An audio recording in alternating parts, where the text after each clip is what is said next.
زندگی کیا ہے؟ زندگی کسی بھی جاندار کے زندہ ہونے کا نام ہے، خواہ وہ جانور ہوں یا پھر انسان۔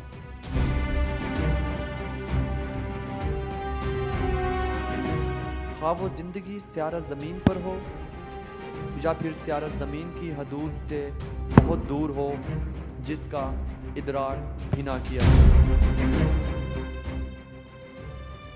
زندگی ایک نہایت ہی پراسرار شے ہے جو ہر ایک فرد کے لیے الگ ہی زاویہ رکھتی ہے، مگر یہ زندگی بہت عارضی ہے۔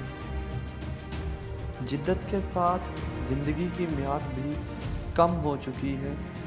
زندگی کو جب سمجھنے کی کوشش کی گئی تو مختلف سائنسدانوں نے بیالوجی میں اس کا مطالعہ کیا۔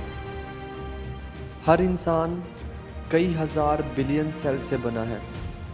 کیا یہ زندگی ہمیشہ سے تھی یا ہمیشہ رہے گی؟ کیا یہ زندگی ہمارے خیالات اور اعمال کا نتیجہ ہے؟ زندگی کو اگر سمجھنے کی کوشش کی جائے تو یہ زندگی کسی معجزے سے کم نہیں، مگر آج کا انسان زندگی سے ناخوش نظر آتا ہے، جیسے کہ زندگی کوئی عذاب ہو جو اس پر مسلط کیا گیا ہے۔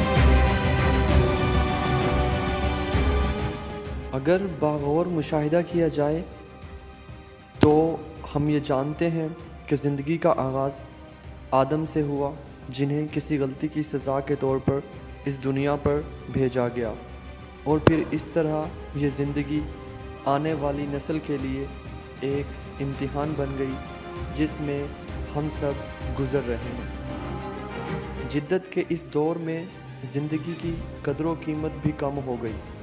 ہر دن کئی لاکھ لوگ اس دنیا سے رخصت ہوتے ہیں اور ہزاروں لوگ اس دنیا میں اپنا پہلا قدم رکھتے ہیں۔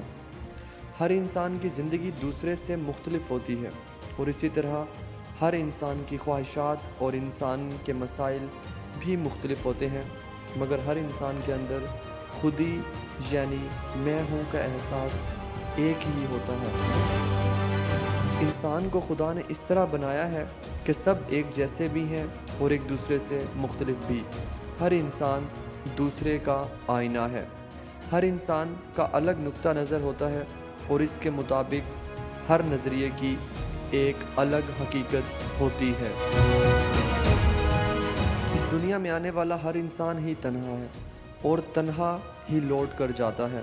اس لیے انسان کا کبھی کبھی اداس ہونا ایک فطری عمل ہے۔ در حقیقت انسان کو اگر ایک خلائی مخلوق سے تصور کیا جائے تو یہ بھی غلط نہ ہوگا۔ اس کائنات میں کئی سیارے اور ستارے ہیں، جن میں سے زمین بھی ایک سیارہ ہے جہاں پر انسانی زندگی کا عمل گامزن ہے۔ اس زمین کے 3 حصے پر پانی ہے اور ایک حصہ ایسا ہے جہاں پر میں اور آپ اس وقت موجود ہیں۔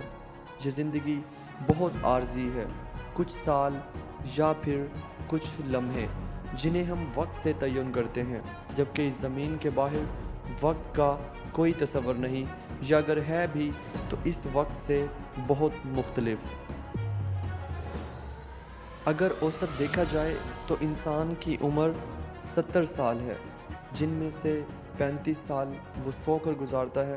ان 35 میں سے پہلے 10 سال بچپن میں گزر جاتے ہیں، باقی 25 سال میں سے 10 سال انسان کو اس بات کا شعور آنے میں لگ جاتے ہیں کہ یہ زندگی کیا ہے اور کیوں ہے۔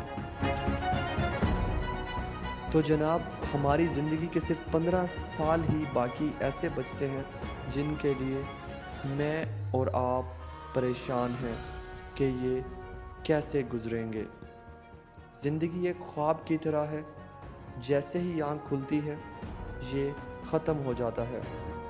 زندگی آسان بھی ہے اور مشکل بھی، مگر اس کا انحصار آپ کے خیالات پر ہے۔